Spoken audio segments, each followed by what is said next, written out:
Hello বন্ধুরা, তোমরা সবাই কেমন আছো? আশা করি ভালো আছো। আমিও খুব ভালো আছি। তো সবাইকে গুড মর্নিং।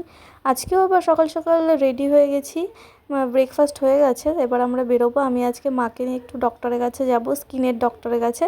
মায়ের খুব হেয়ার ফল হচ্ছে হঠাৎ করে, কারণ মায়ের কমাস আগে ডেঙ্গু হয়েছিল, তার এফেক্টেই এই হেয়ার ফলটা হচ্ছে এবং খুব বেশি হচ্ছে। তাই ভাবলাম যে স্কিনের ডক্টর দেখিয়ে নিয়ে আসি, নয়তো আমি না দেখালে যাবেও না।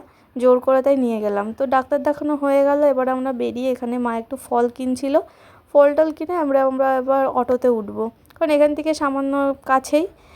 সেই জন্য আমরা অটোতে উঠে এবার বাড়িও চলে এলাম। বাড়ি এসে মা আবার রান্না বান্না করলো। দেখো, আজকে বেগুন ভাজা হয়েছে, মাছ ভাজা, অনেক কিছু রান্না হয়েছে। আর এখানে শাক দিয়ে মাছের তরকারি, চাটনি আছে, আলু ফুলকপি ভাজা আছে, আর কালকের একটু মাংস আছে, আর ওইদিকে আবার মাছ দিয়ে ওলকপি আলু দিয়ে ঝোল, একদম মশলা ছাড়া।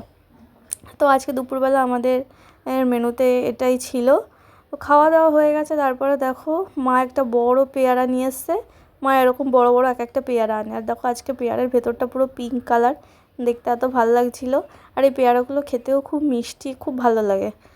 তো এখন এই যে পেয়ারাটা কাটছি, আমি মা ভাই তিনজনে বসে খাবো, আর ওই লেবুটা মা খাবে।